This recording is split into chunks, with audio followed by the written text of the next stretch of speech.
Scrape across the face.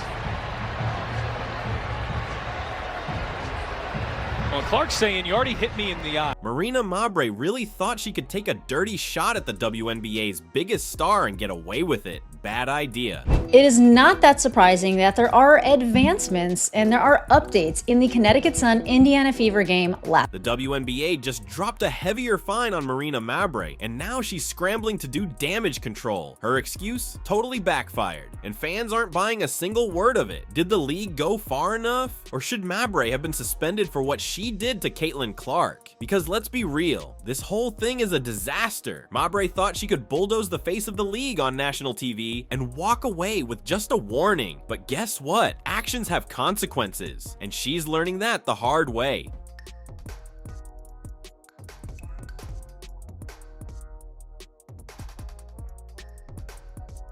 Let's break down exactly how this chaos unfolded, because the details say it all. During Tuesday night's matchup between the Fever and the Sun, things took a nasty turn in the third quarter. JC Sheldon swiped at the ball and ended up poking Caitlin Clark in the eye. It looked unintentional, but still, Clark was clearly frustrated and gave Sheldon a light shove to create space. Totally normal. Happens in every game. But then, out of nowhere, Marina Mabrey came flying in like some self-appointed bodyguard. She blindsided Clark from behind and dropped her to the hardwood. This wasn't defense. This wasn't hustle. It was a blatant, dangerous hit dressed up as standing up for a teammate. Caitlin does need to get going on offense though, and she is getting hacked. Like, she is getting hacked.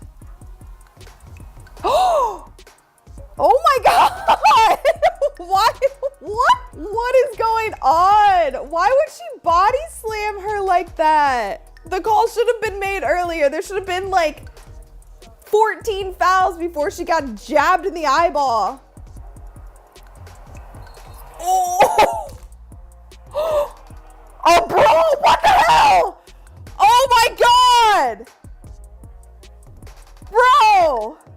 To the commentator, thank you. Blaming it on the officials, it's their responsibility. They did not defuse the situation earlier. And now you have this. The refs completely blew the call in real time. They slapped Marina Mabrey with a technical foul, the exact same punishment they gave Caitlin Clark for reacting after getting poked in the eye. Let that sink in. The player who got hit and shoved to the ground was punished just as severely as the one who did the shoving. That's not just bad officiating. It's embarrassing for a professional league, but here's where things took a turn. The WNBA, clearly seeing the public backlash brewing, decided to review the play after the game. And surprise, they upgraded Mabrey's technical to a flagrant 2. Now that comes with an automatic fine. The WNBA doesn't usually reveal fine amounts, but insiders say a flagrant 2 draws a $400 penalty. That's right, $400 for blindsiding the league's biggest star on national television. In some cities, you can get hit harder for parking in the wrong spot. The message? Taking a cheap shot at Caitlin Clark costs less than a traffic ticket. Unbelievable. Believe me, the statistics all show that most of the eyes do go towards one team. So I think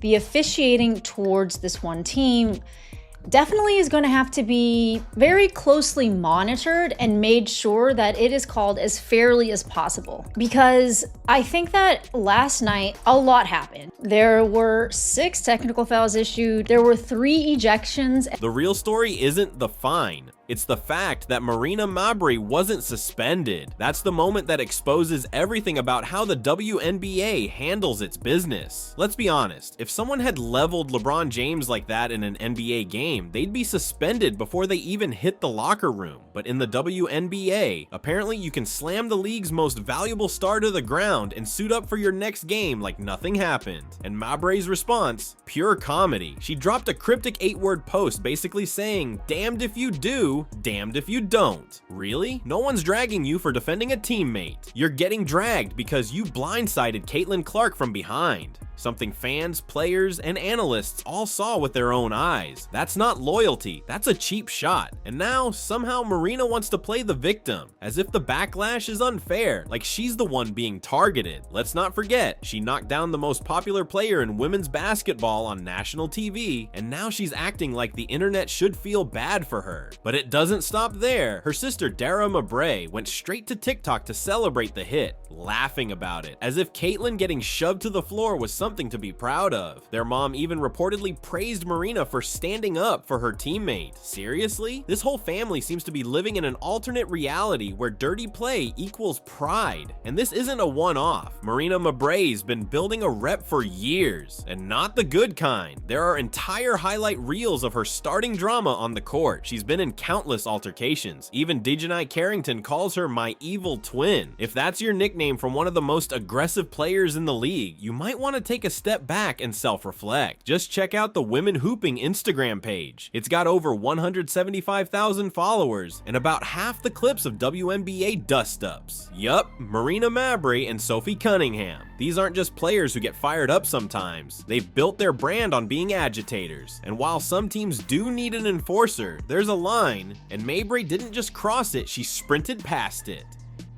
What makes it all worse is the timing. The WNBA is finally having its breakthrough moment. TV ratings are exploding, attendance is climbing fast, merch is flying off shelves, and corporate sponsors are all in. And a huge part of that is because of Caitlin Clark. But instead of joining that wave and helping build something big, players like Mabrey are doing everything they can to tear it down out of spite. The truth is, Marina Mabrey can hoop. She's got talent, she's got range, she's got playmaking ability, but instead of being known for her skill, she's becoming the face of dirty play in a league trying to clean up its image. That fine might have only been $400. But the damage to her reputation, that's gonna cost a lot more. She's a walking meme now. Clips of her flagrant fouls are spreading across social media, and you have to wonder if even her teammates are starting to question whether her drama is worth it. The Connecticut Sun should honestly be embarrassed. They're supposed to be building a winning culture, but what kind of message are you sending when some of your players are more focused on picking fights than playing basketball? What does that say to potential free agents, to corporate sponsors, to the fans? But the most infuriating part of all this, Marina Mabrey hasn't shown even a hint of remorse. No apology, no acknowledgement that maybe, just maybe, shoving someone from behind wasn't the smartest or classiest move. Instead, she's doubling down, playing the victim, and acting like she's the one being attacked. That speaks volumes. When you're hit with fair criticism and your first instinct is to deflect, make excuses, and shift blame, that's not growth. That's not accountability. And it sure isn't leadership. This was a golden opportunity for the WNBA to step up and show fans that there are real standards, that this league protects its players and doesn't tolerate dangerous behavior. They could have issued a real suspension. They could have handed down a fine that actually meant something. They could have sent a message. Instead, they gave Marina Mabrey a slap on the wrist and basically told the rest of the league, you can take a shot at Caitlin Clark and still suit up for the next game. That's a dangerous message to send, and it's going to backfire. Ironically, Mabrey may have done more to help Caitlin Clark's image than hurt it, because every time something like this happens, it reminds fans why they tuned in the first place. Clark doesn't retaliate, she doesn't whine, she keeps her head down and keeps hooping with a level of grace and poise that makes her haters look childish by comparison. Think about the contrast. Clark's out here elevating the game, putting up numbers, and growing the league. Meanwhile, Mabrey is chasing clout with cheap shots and social media drama, and the fans have already made their choice. Clark's jersey sales are on another level. Fever games pull the highest TV ratings in the league. When she doesn't play, viewership drops by more than 50%. That's not hype,